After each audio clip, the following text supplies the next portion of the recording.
Hello everyone, I hope the stream is running. It should be.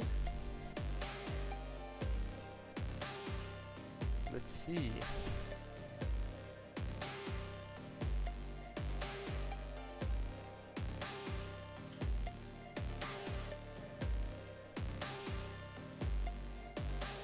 Okay, I guess it sounds alright. I should check on my actual system.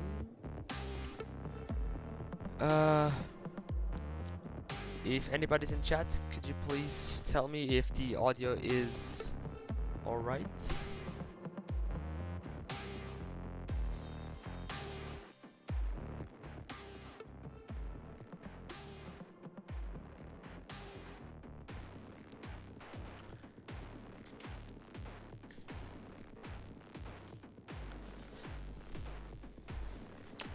Alright, so today we're going to be working on one of my biggest projects yet.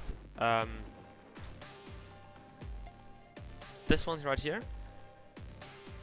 libreevent, which is a free and open source event management solution. You can check it out on GitHub. It's quite an amazing tool. It's not yet complete, obviously. That's why I'm actually streaming it right now. I'm currently working on some admin panel stuff, which looks very awful in dark mode because I've not yet optimized the dark mode yet. So that's that for now.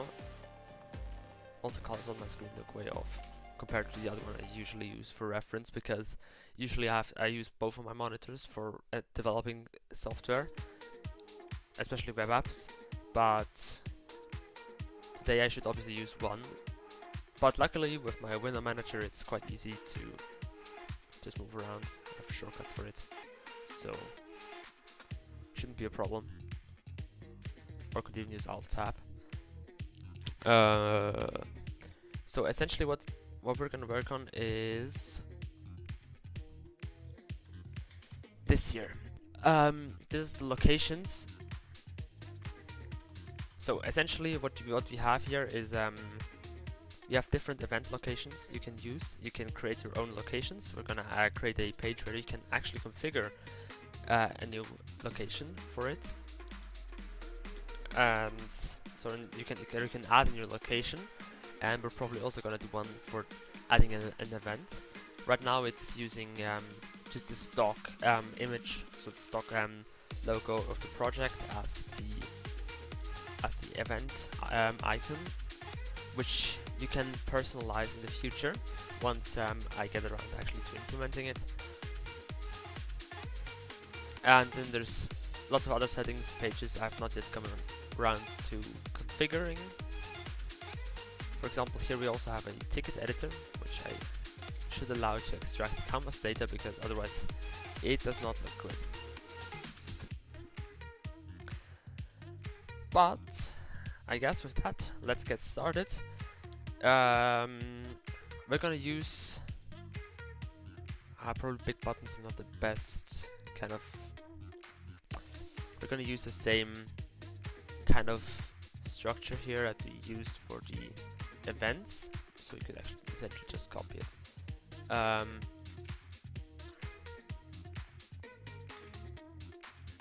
We obviously are still lacking the variable, which we're obviously gonna add real quick.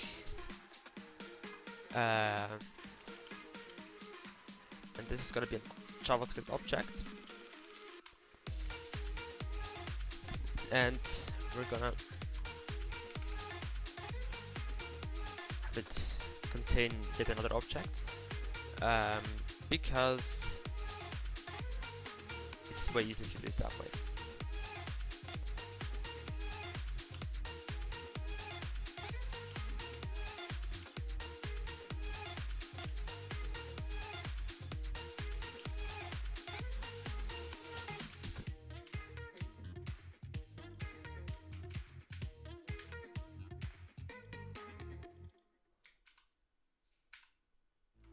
Okay, we're gonna.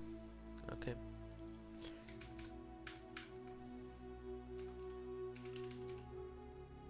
Yeah, because there's lots of different events in here, so we have to ensure that it's actually. Oh, you have 2 events in the rear, right?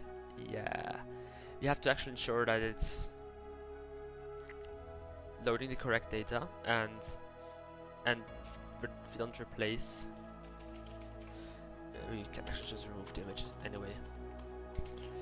And now we actually got to construct this object, this JavaScript object here, and I have to think about what we're actually going to include in here. For example, we're going to have a location name, which is a string, which in JavaScript obviously doesn't matter because JavaScript is a dynamically typed language. And I should probably open up the YouTube dashboard right here. Okay, on my other screen. That's obviously going to complain that. Yeah, okay. Seems to be working. That there's no that it's not a key value pair. Name, we're gonna just have a test location. And essentially we should have it here now. Okay. And then we're gonna copy the style sheets as well, or the style in general, which in this case obviously is no style sheet because it's a single file component and it's called Vue.js, which is obviously what we're using here. And I just noticed my stream is running at a very low bitrate, but whatever, should be fine. And then we should obviously also correct those names.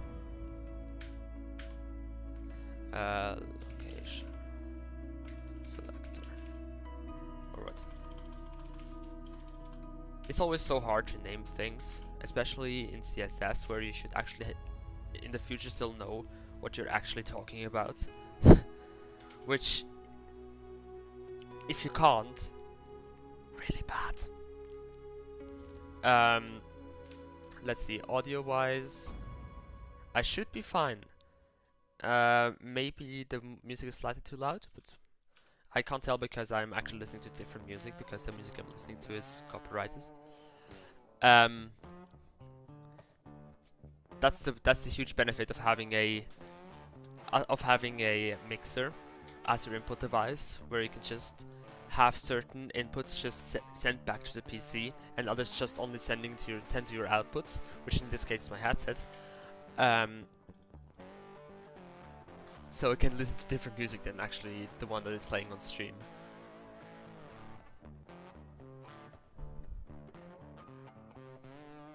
Alright, do we need methods? Yeah, we need to have a select method.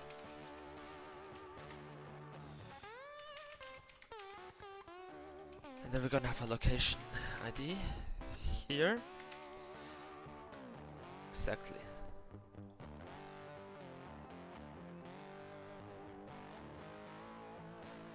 So do you need a location ID of the location ID is going to be the same. These two values here are going to be the same. It's just easier for constructing Vue apps because of the way v4 works, to have the ID as a duplicate, and it has to be the same, but the backend can just handle it, putting it in twice. That's super easy and fine to do. So, and yeah, see also with my RAM usage is getting kind of out of hand because lots of stuff is running, especially on stream.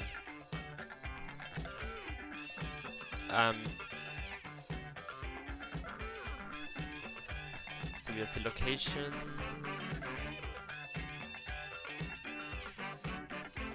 We're actually gonna store this to session storage.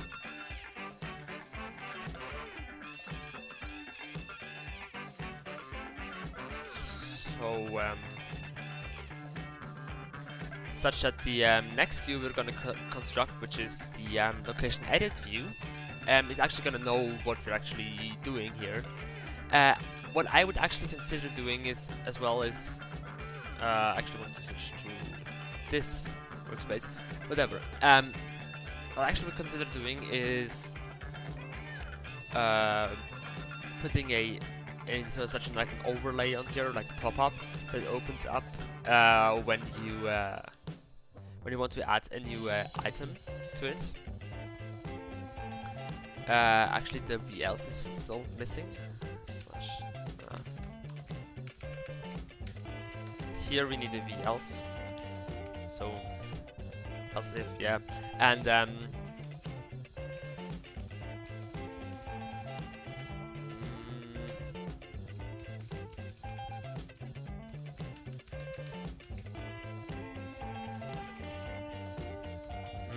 design-wise, it's always kind of a pain. We should actually it's let's make it bold.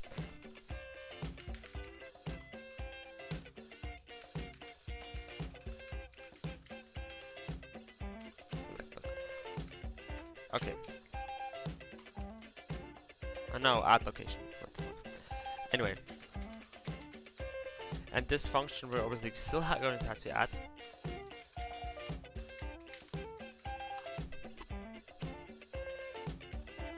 Which is still in need of construction, but we can handle that. Also, we're gonna give this a cursor pointer,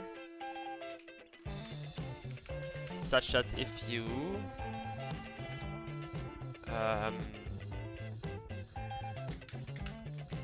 hover over it,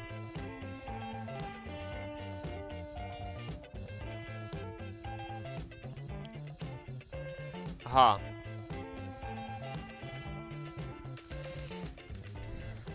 object entries, another keys, let's make keys, dot length. So better, please add one here, add one, definitely if you click the functions being executed. We're obviously we're going to have to put this into a more appropriate position in the future, but we can already add the class for it to it.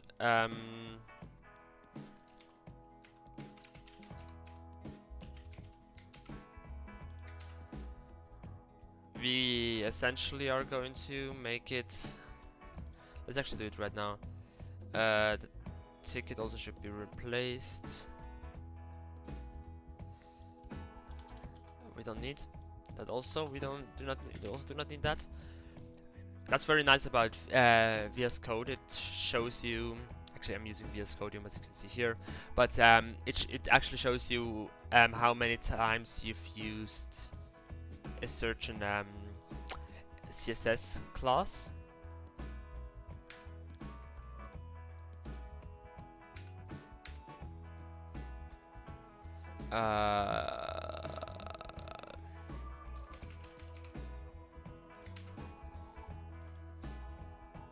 Select location. I've changed around some variables, so nothing would have worked essentially, and so we're pasting that back in just to make sure it's it's redirected to the wrong page, but whatever, sure. It wouldn't let you go here if you hadn't previously selected an event, so it would just be redirected back.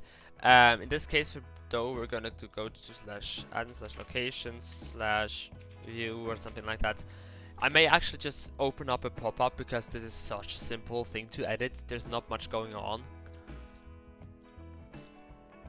In this case, it's non-existent, so I'll have to add it. Accidentally pressed second. I actually accidentally opened my second workspace instead of my fourth. So I had OBS on there instead of the chat, which is obviously always great.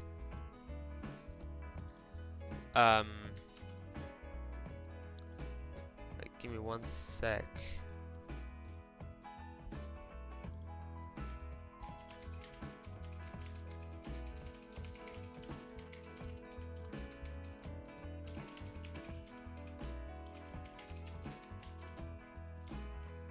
Alright.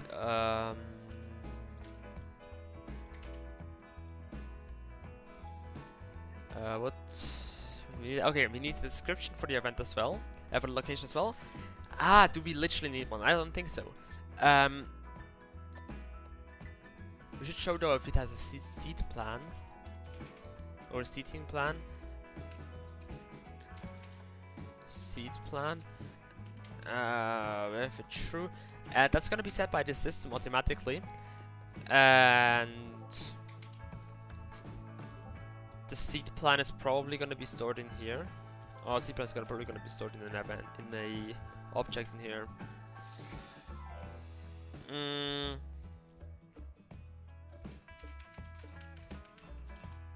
False. Let's make it true. Seat plan. Alright, and then once we get to loading it from the server, currently the backend doesn't exist yet, so you don't load it. You can't load it from the backend.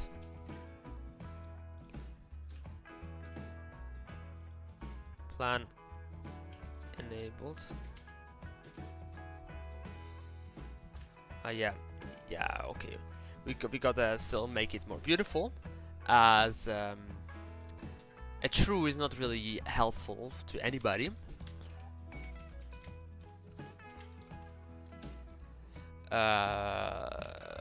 Location dot seat plan enabled. This location has a seat plan. And then we have like another paragraph. Else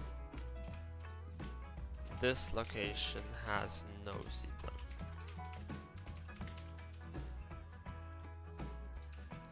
And probably we could no, that's actually event specific. I was thinking about adding a minimum ticket price, but I could just add this.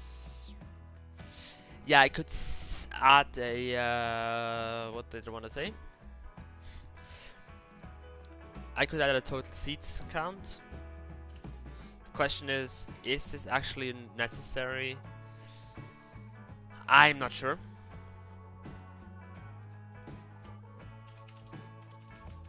One second. I'll have to check if the stream is actually.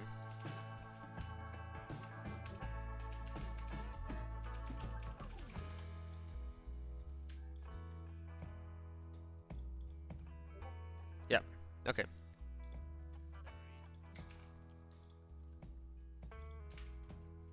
Oh, I think the.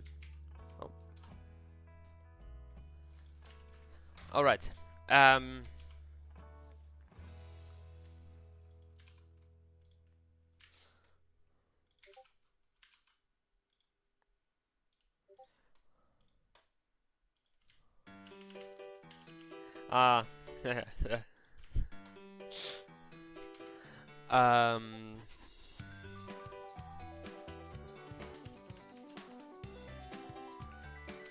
This location has no Z plan. Yeah. Let's head back. Oh, it's the audio left on the left side only.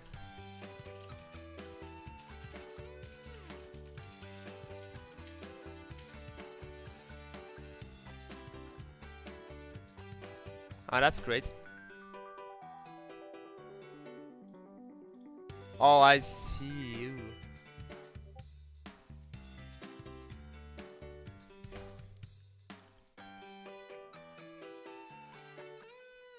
Oh, that's great.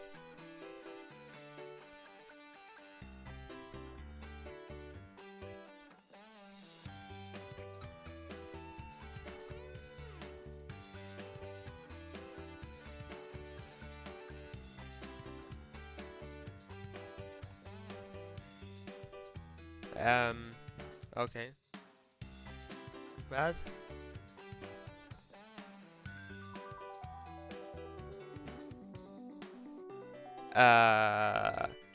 Mono, let's go. Okay. Okay, better. It's mono now. Well, I should have checked before, but whatever. I hope now it's less painful to listen to.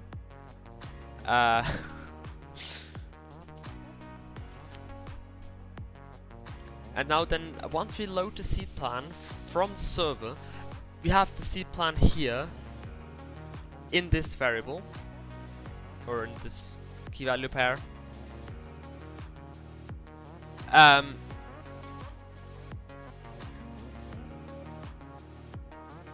Okay. I think that's essentially it. We should now actually start thinking about building a pop-up system, because I didn't come around to doing it yet. I've only built a notification system, which actually works quite well. For example, in the seed plan editor.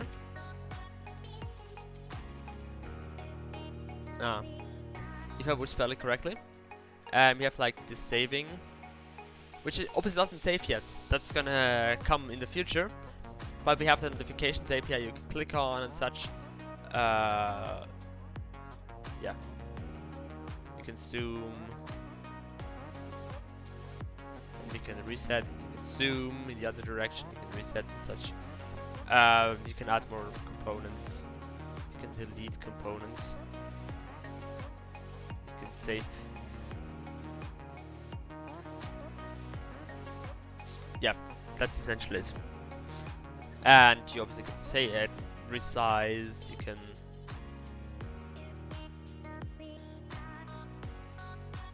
Okay, that's interesting. That's a cool bug I've not known existed.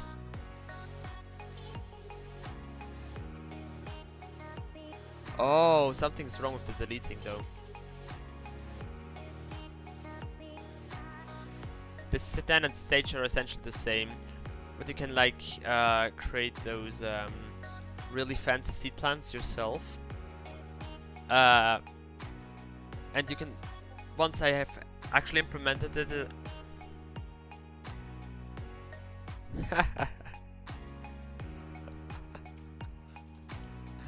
oh god, and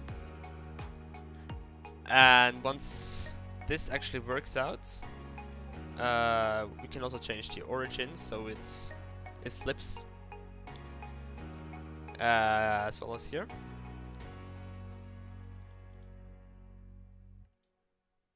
And just like that, you have essentially a seed plan which you can build yourself quite rapidly, and yeah, you can start selling tickets with it. This is then going to be loaded by the frontend component, which I actually also have to implement at some point. And then you can actually click on every single one of those seeds.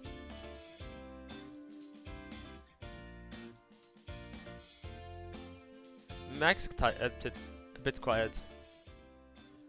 Okay. No problem, I can always turn up the volume of the mic. Because, yeah. Damn mic. Damn mixer.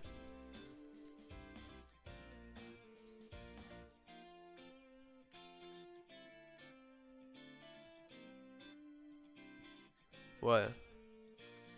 Is that going bottom to top?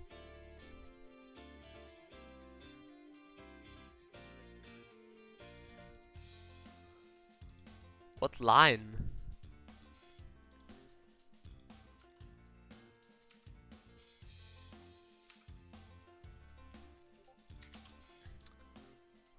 Aha! For the seed plan,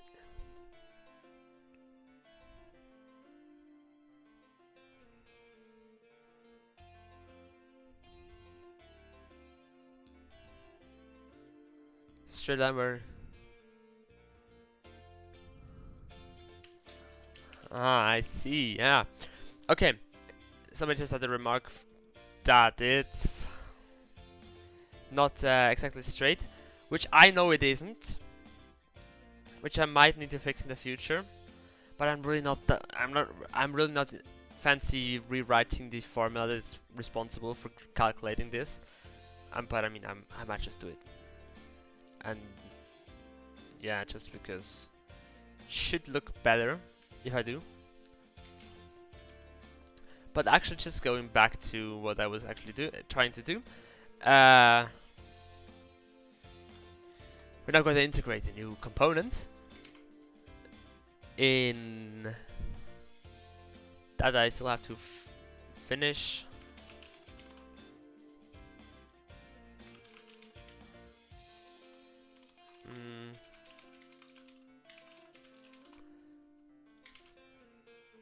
We're going to actually inherit most of the code from the event details view.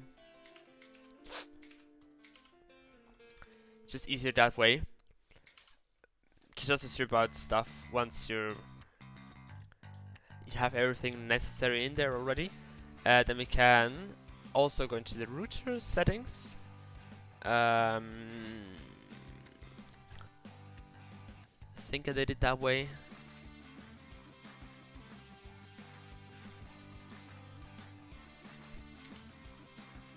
C-plan isn't one word, yeah. Fair point. I always write it together as one word because of the fact that it's I just have to write it as one word on the back end.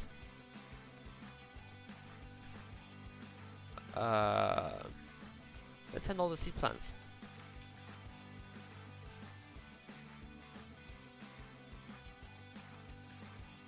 Yeah, they're not there.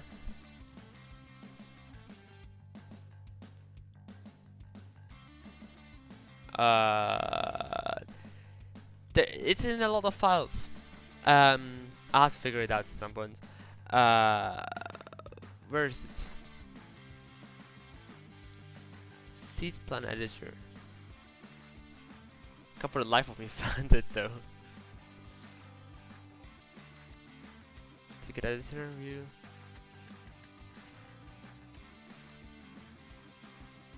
Let's find it in the router. I think it's in there at somewhere. /admin/event/ editor view. Yeah, on the site itself, I am trying to change it.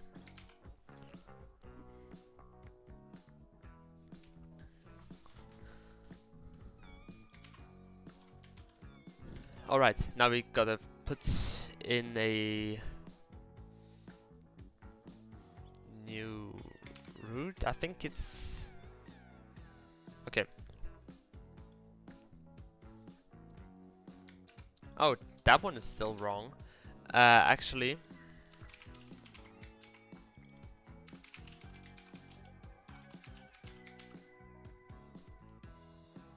oh, capital P. Okay.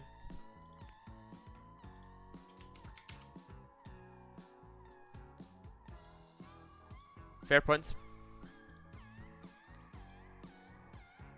And then we have the locations, location, edit, view. Very consistent with naming scheme, I just noticed.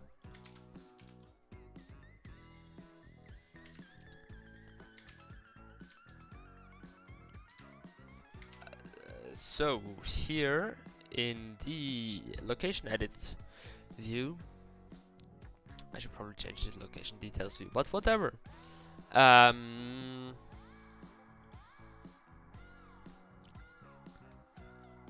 We should change everything from event to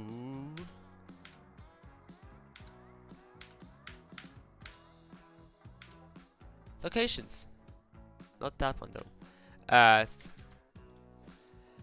What do we actually need? We don't need the date. We don't need the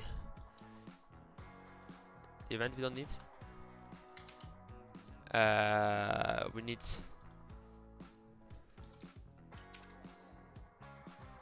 a input of text. Hello. Why is the autocomplete not working? Oh, is it?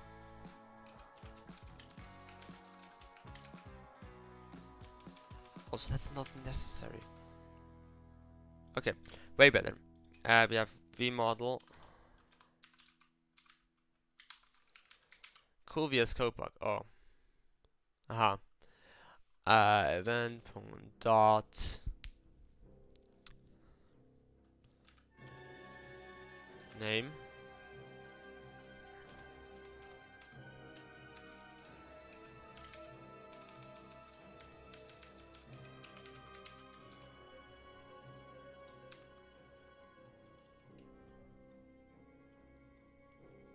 I don't have anything in OBS adding latency.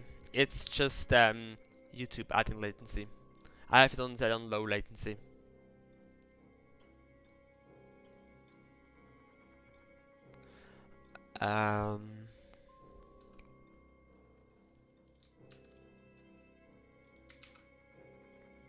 Obviously don't need any description.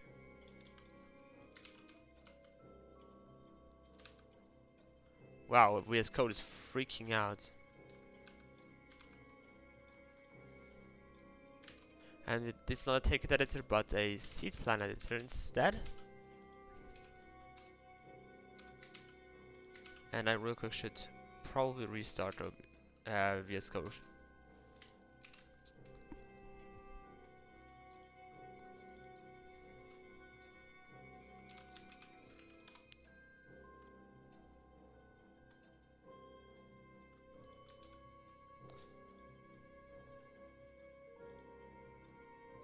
Yeah, you can change that. It could be children, but it's just a placeholder for now. So it really doesn't matter. You can change that yourself in the future. So it's actually already implemented that you can change it. Oh, actually, I didn't think about it entirely. I think I missed it. That you can change it, but I'm gonna get around to doing it. I have to note it down.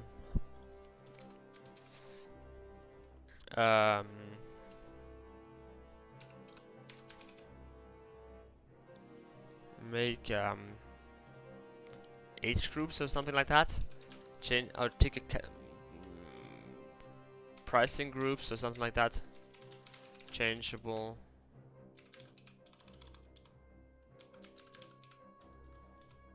Pricing groups changeable in UI.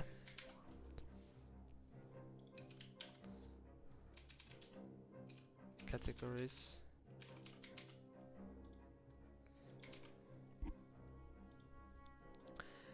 I guess. Okay. Then let's find all the annoying events. The special settings can just go to hell, and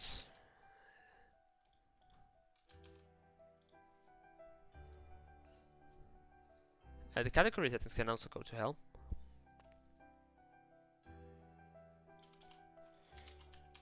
There's a notifications API in here.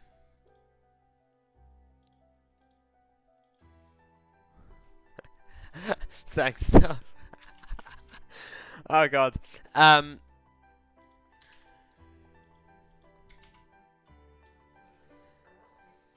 Cplan editor. It's actually it's not the ticket editor, but not ticket layout, but whatever. Edit seed plan.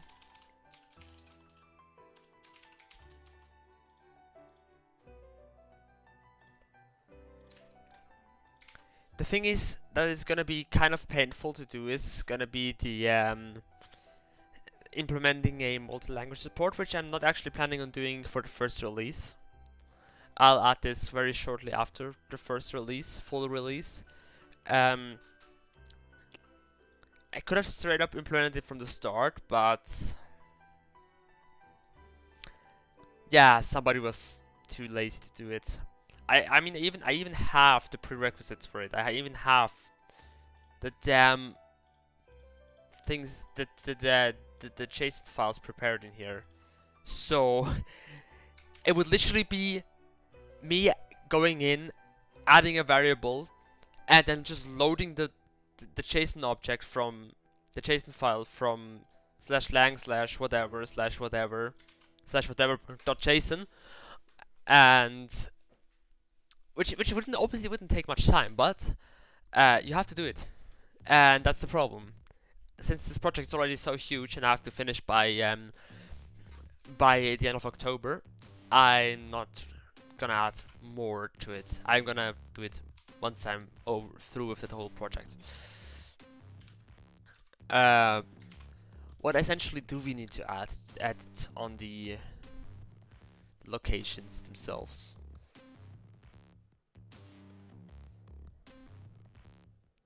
Seed plan we need to be able to edit, and location name. It's probably about it. Yeah, I guess so. You should also be obviously able. Yeah, I'm gonna. Should I really do a full-on? You know what? Let's actually make a pop-up in here. Let's work on the pop-up generator then. To make it really modular. I'm just gonna decomment all of it.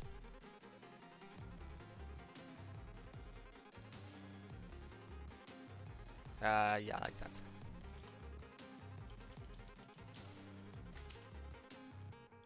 We can also pass in like settings, so that settings will be used to the pop-up. So then actually the settings component, which I also have in here, will also be loaded to display settings in a coherent way throughout the whole system.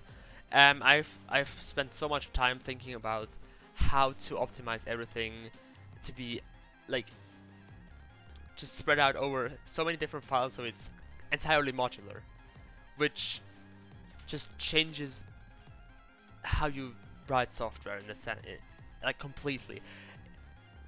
The biggest difference for most people when they start coding is actually learning object orientation, because in object orientation, for example, you have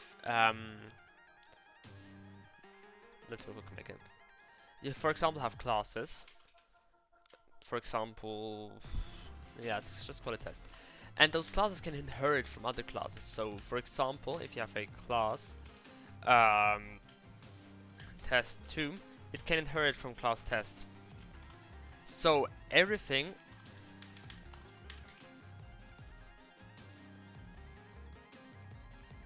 I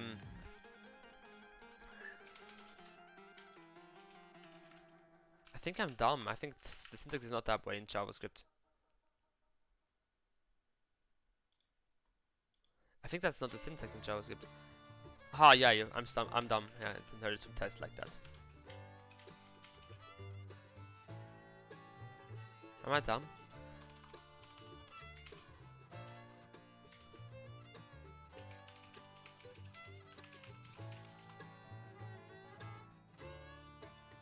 I think it's. Ah, it extends. Ah, it's that. I'm so used to writing. I'm so used to writing it in the Swift way because it's Swift. It's just class test2 inherits from class test. And in Python it's test and then inherits from test. And so essentially you have like a function here, or like you have variables here, values here, like is a hello world string, and you have like a function like fun. It's just fun. It's also actually what you call functions a lot. Fun2.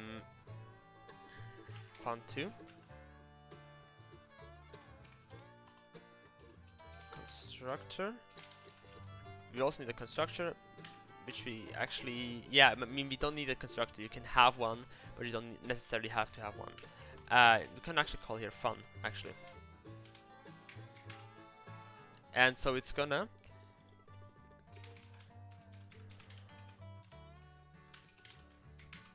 if we now instantiate the class 2, test 2, and then we go fun 2,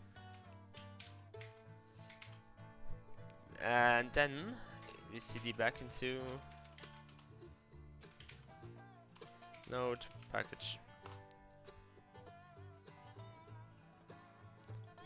1 second.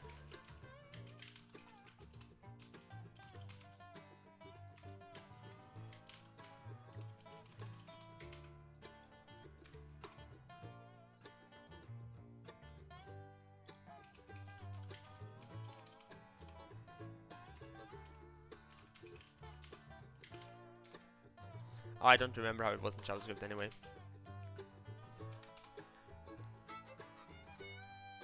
I don't remember how it was in JavaScript. I remember how it was in Swift and all, but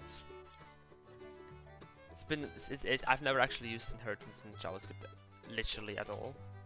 So yeah. Let's go back to developing. So I think we should actually do it that way, yeah.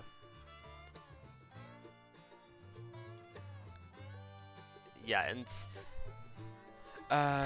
pop up.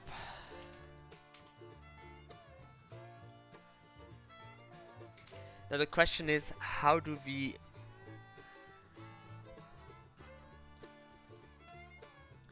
obviously need to have like a small x here,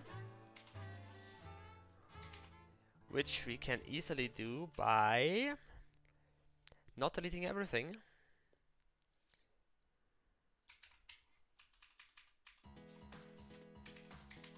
Now we're obviously gonna remove the types here. Oh, come on. And the vif and the style, and I think it's called that way, or close, I think. And now we need some file where we can import it into.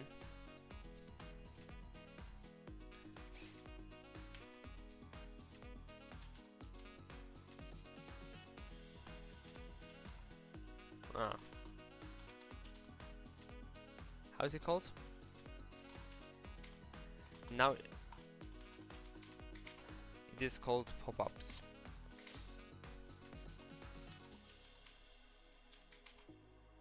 Not found.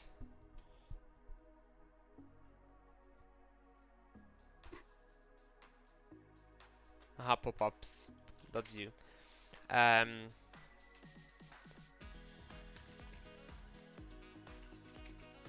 And we need a ref here as well, pop-up, and we need to give it a look.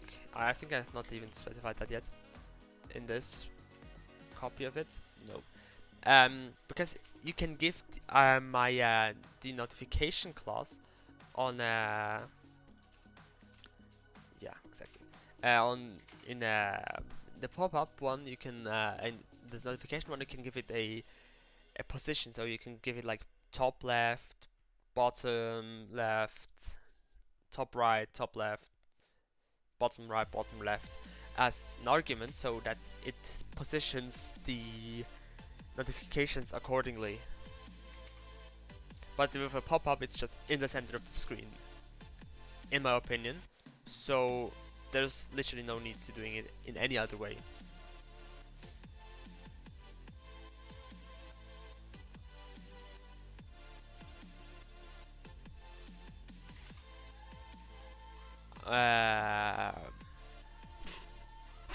We don't need a message class. We can essentially rip out all everything like message. We can rip out.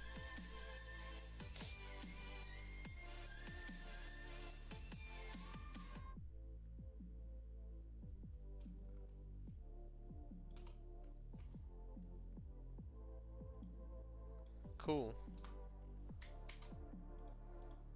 Good. Okay. So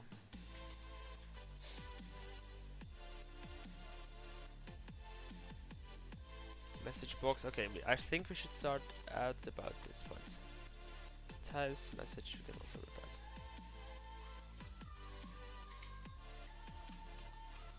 Let's see. Actually, maybe I've ripped out too much.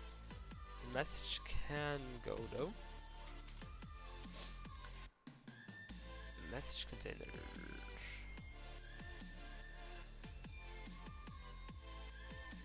Hashtag pop-up. And so we're positioning it with width of like. Oh, should we make width a prop? Probably. Should make it like. Yeah. Okay. We're making it that way.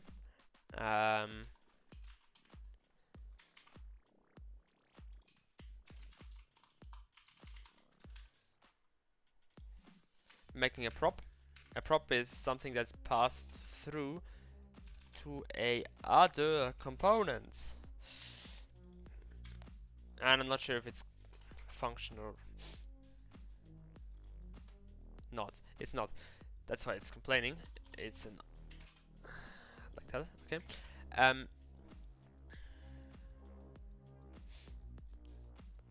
Yeah, I know it's not bound to anything yet. Size.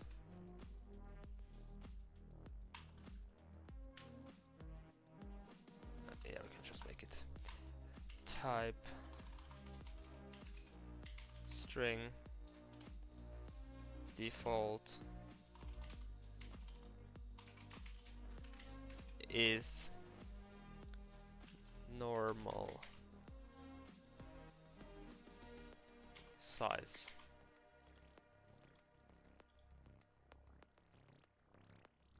Okay, good. I did everything correctly. And now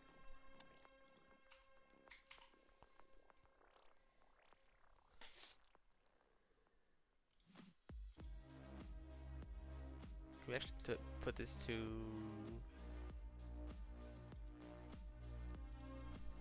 with a pop-up.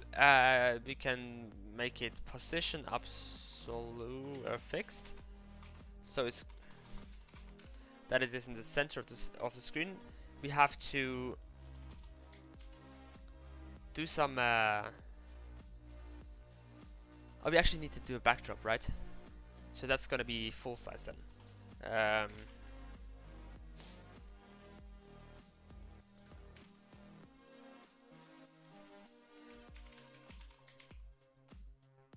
I know there's the dialog item now,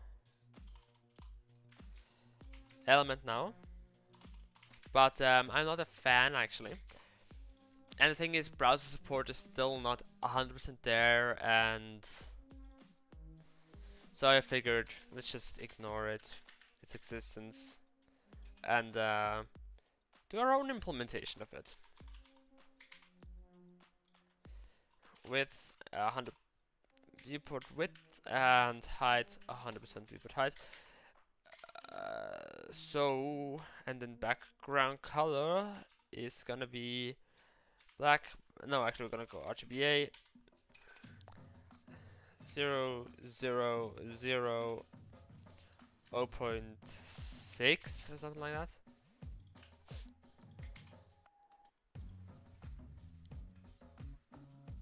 Hashtag pop-up backdrop.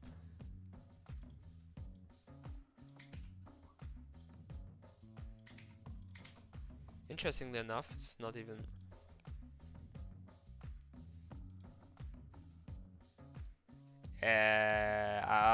Great.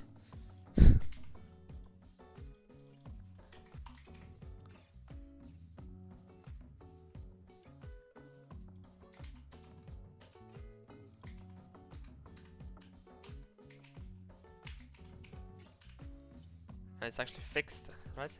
Oh, fucking hell.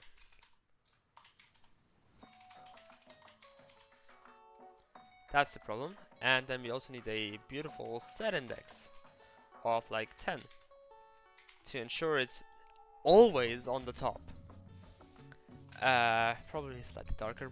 And now comes the fun part, where we have to position the pop-up.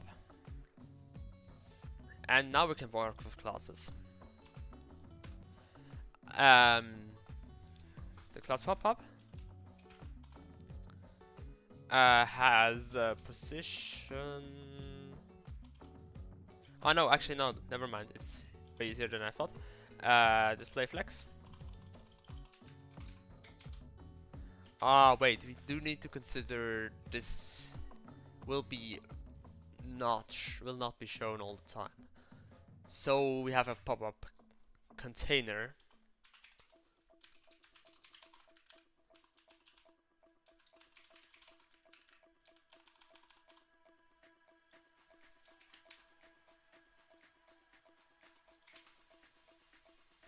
And then that one will have display none actually. For now it's gonna be decommented. They're also very nice with the shortcuts on VS Code, just decomment text selection. Very easy to do. Control Shift and 7 in my case, or Control Slash on Linux, which is on Swiss keyboard layout Control Shift 7.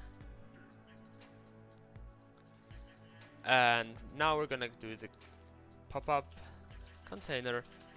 It's gonna be width of 100% of its parent, and height also the same. And then we're gonna have it display as flex, justify the content to center and align items to center, and also flex direction column, which essentially just puts everything in the center.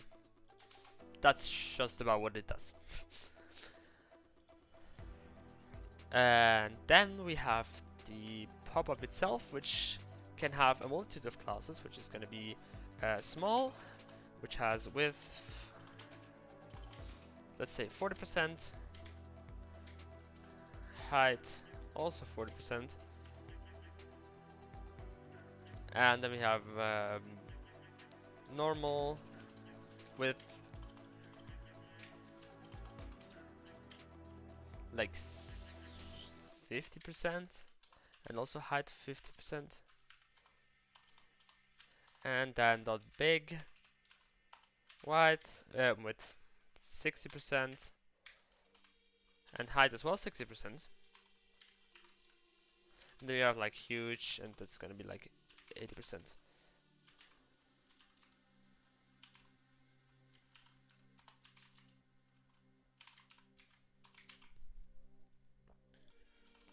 And bigger, just to have an intermediate step as well. 70%, and also height 70%. I know there could be more elegant solutions, but you can't deny its simplicity. And then obviously the pop-up itself needs to have some styling as well. For example, we want to have a border, none, border none, border radius though. We want to have like 20 pixels or something like that. So once we have something inside. Oh, and background color as well. Background color var dash hash pop-up color. I think that's actually even something I've already defined on. Yeah, I already have.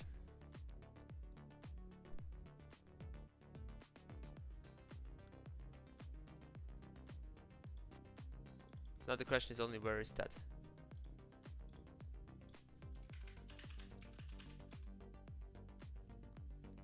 It's only used in here. Good.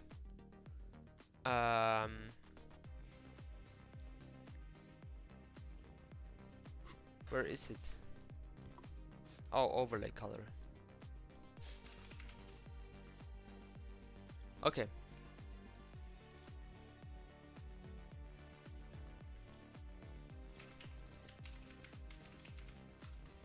Okay. I guess, yeah, okay, very good. So I have the same overlay color on so just everywhere. But what I do not actually like is that it's so bright. Console?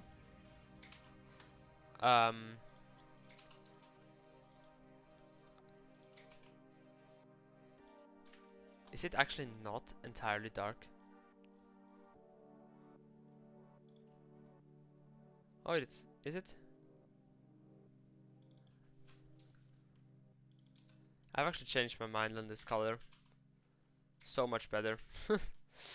Then obviously we have an on-click function on the pop-up.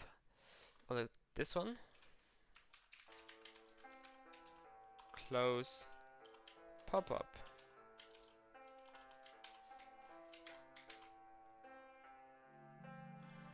Close pop-up.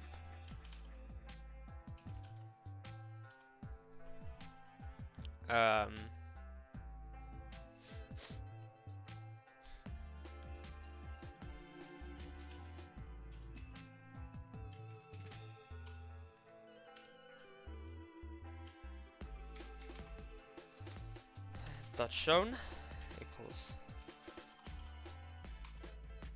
hide. No, just message. Naming it once more, giving me some troubles. Status, probably like that. Hidden.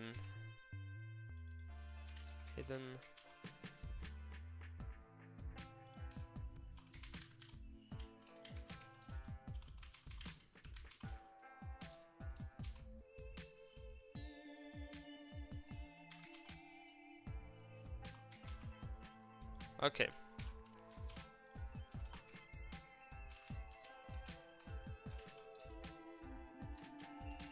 Okay. That's essentially it. And then we have a new method.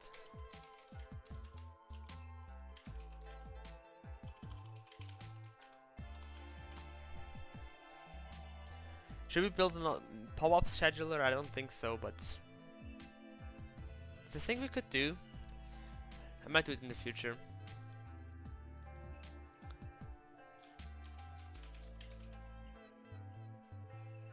Let's just copy it.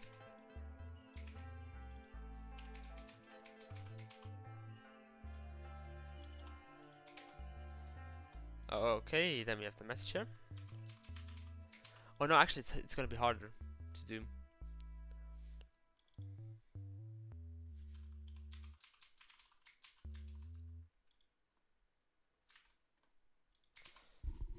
It's not gonna be just a message, it's gonna be an object.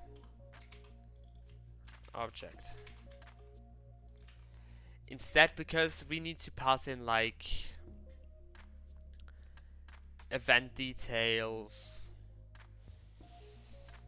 or like just what we want to display in here. We're gonna, for example, have like gonna have like settings in here. We're gonna have input fields in here. I might generally actually also have like an HTML input as an option where we can just pass in HTML code and it's just gonna be rendered. I think that's actually probably not a good option.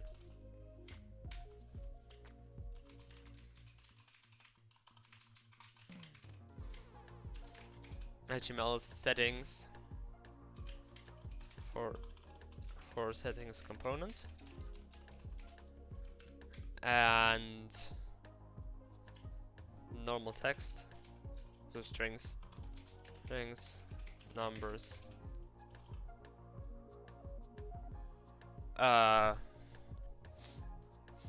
confirm. So I actually essentially wanted to replace the typical confirm pop-ups, like the browser confirm pop-ups, like these ones. I want to replace them with my own custom styled ones with this component. So for example, the logout is going to be actually customized and look very, very nice, or nicer than this one does, which is not hard to do, but it just has to be done at some point. Also, we have a setup, which is getting better all the time.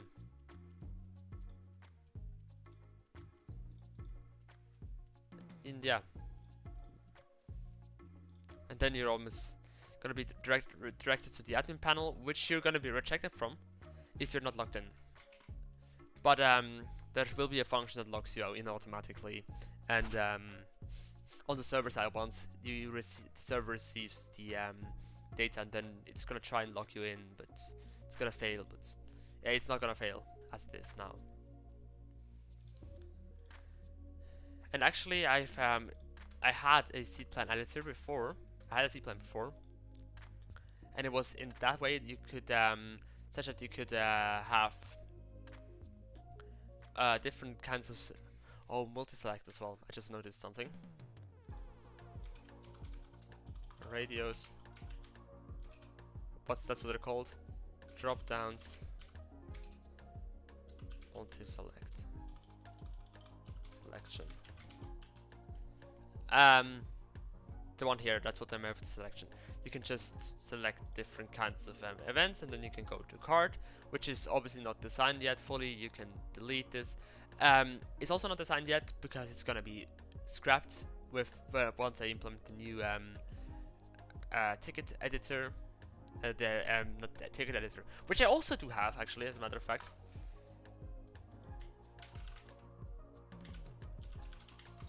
This is using I think I've shown it before. This is PDFme, which is a very nice tool. It's very easy to integrate.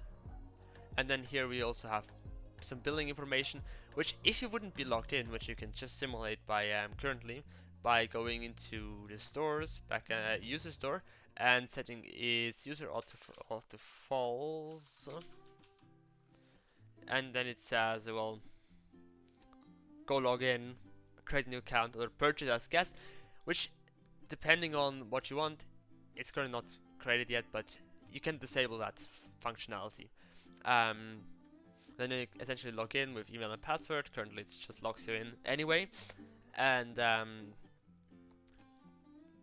yeah, you have a street and house number, and more to come, which you need to input, and then you can just click buy now, and then you're gonna be redirected to the payment portal. And obviously all with dark mode and light mode support. Which the dark mode I always need to still fix the colors. But with that, I'll have to do something else. Now with that, we have reached the end for today's stream. I hope you have enjoyed it.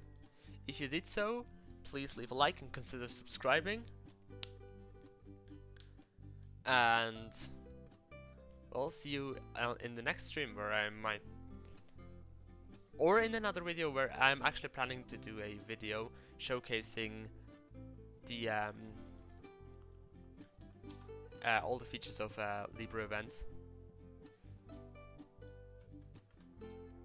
because so a video just like a launch trailer for it. And there's also the project website you can always check out, libreevent.janisuits.com, and where you also find a link to the GitHub page of this project, which we're actually gonna come into real quick right now. Oh wait, we can actually discard changes. And yeah, now what did we do today?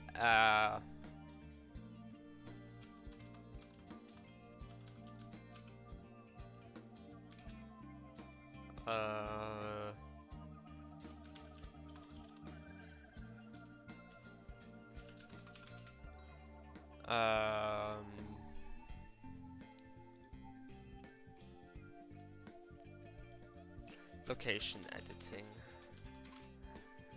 The problem is you're limited to 50 characters in VS Code for some arbitrary reason for the commit messages.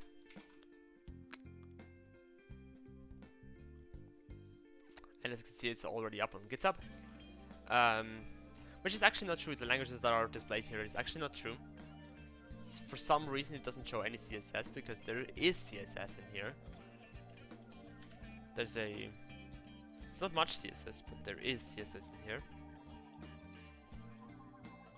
As you can see. It's not that much CSS, but there is CSS. I would say it's about the same amount of CSS as HTML. And it's probably more like HTML, but whatever. I've already laid out a lot of things on GitHub, and obviously the project website. There is already some documentation up, but it's still far from being complete. One thing I have to add though is I can't currently accept any contributions until the end of October, as noted here. You can open pull requests.